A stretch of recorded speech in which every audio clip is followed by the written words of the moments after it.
Okay, magandang araw po sa inyo lahat. Um, so, yung aking pong isi-share sa inyo, ito po yung aking series sa um, SC300. Kung gusto niyo po mag-aral ng Identity and Access Management ng Azure, so naway ito yung makatulong sa inyo, no? And na sa mga kababayan natin dyan na willing or may plano na mag-pursue ng IT field. So ito topic ko or naway makatulong din to sa inyong exam. Okay? Hindi naman po ako talaga totally expert dito, but sana makatulong. And sabay-sabay tayo na makapag aral ng ganitong technology ng Microsoft. So, hindi tayo magtatagal. Ako nga pala si Chris. So, I've been in the IT industry for 7 years, 8 years, yeah. Mostly I handled from network to systems and server and basic basic cloud, Microsoft 365. Expertise ko mostly in Microsoft 365 and this one Intra ID. So ayun po. So SC300, napaka isang magandang certificate ito kung willing kayo mag-pursue ng Identity and Access Management na trabaho. So Identity and Access Management ng Microsoft. Okay, so ito po yung una nating lesson. Okay? So, yan. Ito siya. So, bali una, gagawa tayo ng user. Pangalan is Gary Smith. Tapos, wala na tayong ilalagay na role. So, parang plain lang na user. So, i-test natin kung pwede siya mag-create ng application. Pangalawa is maglagay tayo ng role na which is application administrator role, tapos i-test natin kung kaya niya nang gumawa ng application. So yun, but before that, since naman talaga kapag naggumawa kayo ng laboratory, hindi talaga maiwasan na mag-subscribe kayo sa Microsoft. So punta lang kayo dito sa entra.microsoft.com, tapos ayun, login nyo yung tenant nyo. Pwede din sa portal.azure.com. At yun, so may free naman po ng 30 days. So itong aking laboratory. So meron pong free yung Microsoft pag tinunta natin yung billing section, licenses. Meron akong free na Microsoft Entra ID P2. Ayan, so kapag nag-try buy tayo dito, ayan, so may mga free trial siya dito, no? Ayan, so i-activate lang po natin yan. And base dito, meron tayong 100 licenses and 30 days. So 30 days natin magagamit to sa naway matapos natin ito ng 30 days. Yung buong lecture or buong lab ng Identity and Access Management ng Microsoft. Okay, so dito magtatagal.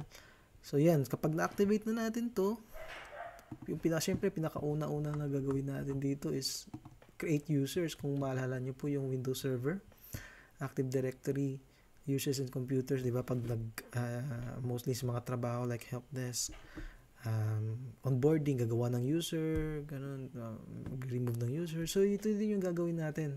So ito kasing Entra ID, parang parang Active Directory ito. Ito dati niya pangalan, Azure Active Directory. Pinalitan nila ng Microsoft Entra ID. So ito yung Active Directory. So database ng mga users, computers, devices, and identity management ng Microsoft sa cloud. Yan. So tawag dyan is Microsoft Entra, dating Azure Active Directory. Yan, so 'di ba, una ginagawa diyan sa laboratory is new user. So, kung may new user tayo, anong gagawin natin? So, yan. So, meron na tayong account. So, account ko yan kapag nag-sign up tayo dito. Kapag na-activate na natin yung ating tenant. Yan. So, mag-require doon kung sino yung gagamit. So, yung pinakauna doon is syempre ako. Yan. So, pag binuksan natin to, ano ba role ko dito? Kaya natin yung role.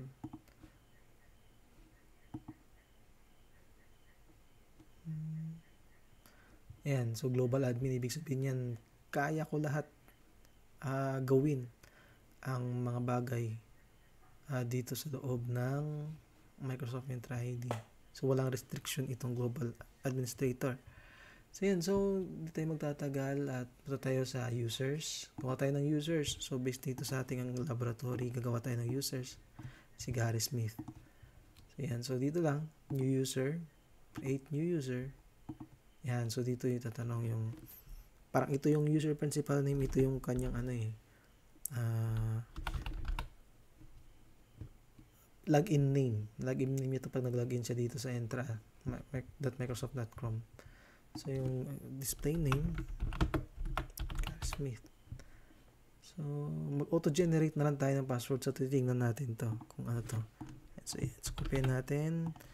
Lagay natin dito. So, ito yung username. Ito yung password. Okay. So, properties dito. Maglagay na rin tayo ng, yan. So, first name, Gary Smith. So, user type member lang. Hindi naman siya guest eh. So, for example, siya yung pinakauna kong empleyado, no? Baka CEO. Sabihin natin CEO. Lagay tayo dyan CEO. Yan. Or president. Yan. Tapos manager, syempre, ako na yung manager niya, no?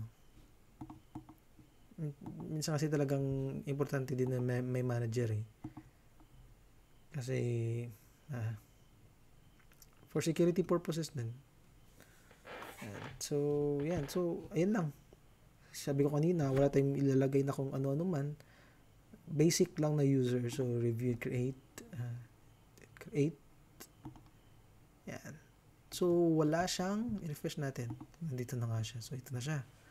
So, kung titingnan natin, wala talaga siyang role.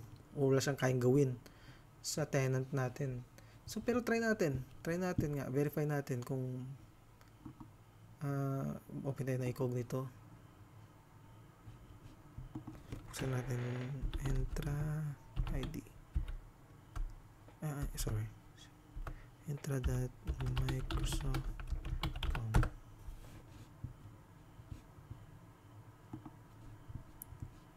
Yan. So, punta tayo. So, ano ba yung login name niya?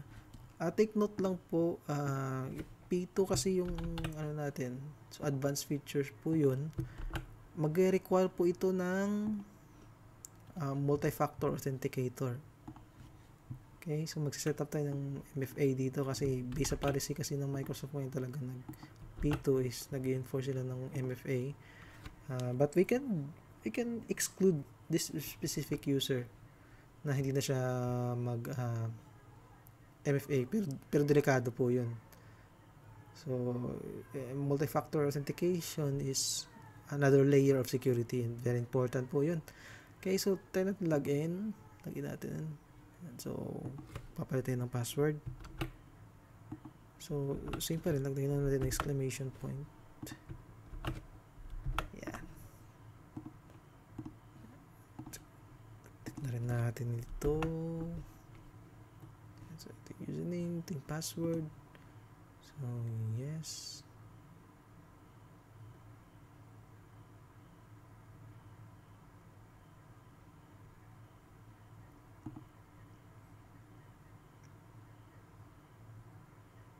Yan. So, sign in with MFA na siya.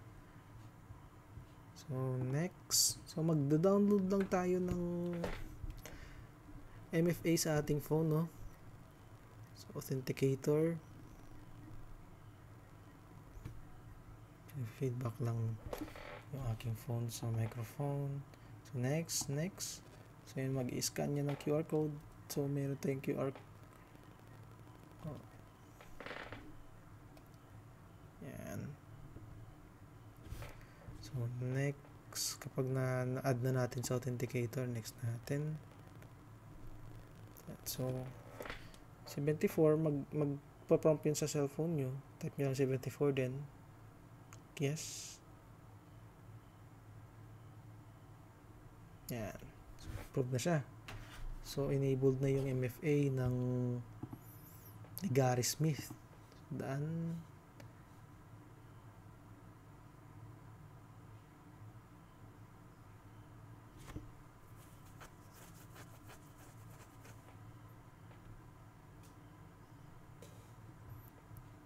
Okay. So, ito na yun yung ni Gary Smith ngayon. Ngayon, ang gagawin natin, proceed na tayo sa test 2. So, number 2 pala. So, test if he has an access to create an application. So, paano ba gumawa ng applications? Meron tayong mga applications kasi minsan na built-in na like WordPress, mga ganun. Adobe. So, punta tayo sa enterprise apps. So, left side, enterprise apps. Yan. So, may option dito na new application, no? Try natin mag-add gamit yung account ni Gary Smith kung may capability talaga siya. New application. Yan. So, kung titingnan nyo, wala siyang capability. Naka-grade out yung create your own application. Yan. So, take note po natin yun, no? So, ito yung mga sinasabi kong mga applications, Adobe. Ayan. So, parang gagawin natin dyan is mag-add tayo ng application dito sa ating tenant. But, hindi natin gagawin yun. Bali, yung titest natin is kung meron bang kakayahan si Gary Smith. Kasi wala tayong in-add na rule dun sa kanya account, diba? So, ngayon, try natin mag-add ng application administrator rule. Ito siya. Ayan. Balik tayo dun sa